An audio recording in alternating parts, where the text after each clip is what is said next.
सफ़ेद कुर्ता, पीला गमछा और पतली सी मूछें जैसे वो पहले रखा करता था, बिल्कुल वही। एक दिन भी वो ऐसा लगता था जैसे बूढ़ा ही नहीं हुआ।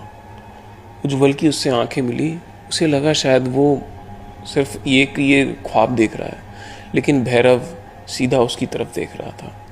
फिर धीरे से उसने मुस्कुराया, हाथ हिलाकर इशारा किया, आजा बेटा, नीचे आजा। उज्जवल दौड़ते हुए नीचे गया, गली में पहुंचा, लेकिन वहाँ कोई भी नहीं था। कोई भी ठेला वहाँ था ही नहीं। सिर्फ घंटी की आवाज़ आ रही थी दूर से, ट्रिंग ट्रिंग, और फिर एकदम से वो घंटी की आवाज़ चली गई। वो वापस ऊपर आया। उसने अपने माँ से पूछा, मम्मी क्या नीचे कोई आइसक्रीम वाला यहाँ आता है क्या? तो उसकी माँ अजीब नज़रों से उसको देखने लगी। उसने कहा, बेटा कि यहाँ तो 15 साल से कॉलोनी में कोई भी आइसक्रीम वाला आता ही नहीं है, और आजकल तो कौन ठेले से लेता है, सब मॉडर्न शॉप से ही खरीद लेते हैं।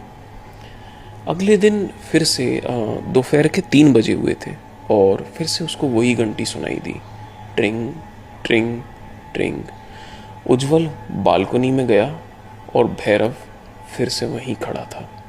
इस बार उसने उज्जवल का नाम लिया। उज्जवल बेटा, तू हमेशा 5 रुपए वाला चोकोबार लेता था, याद है? उज्जवल के रोंगटे खड़े हो गए, क्योंकि ये सच था। ये बात कोई नहीं जानता था, सिर्फ वो और भैरव जानते थे। उसने सोचा कि नीचे जाए वो, लेकिन उसे कुछ तो गलत लग रहा था, बहुत ही ज़्यादा गलत लग रहा था। इसलिए उसने एक पुराने पड़ोसी को फ़ोन किया, जो बहुत ही ज़्यादा यहाँ के पुराने आदमी थे, शर्मा अंकल जी, जो अब इंदौर में ही रहते थे। और उज्जवल ने पूछा, अंकल आपको भैरव याद है क्या, आइसक्रीम वाला जो हमारे कॉलोनी में आया करता था?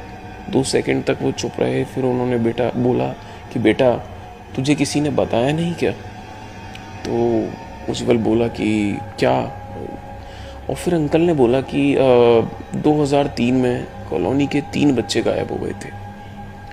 पुलिस ने इन्वेस्टिगेशन की थी और भैरव के ठेले के नीचे से एक बच्चे का कपड़ा मिला था, और उसी वजह से भैरव को एनकाउंटर में मार दिया गया था।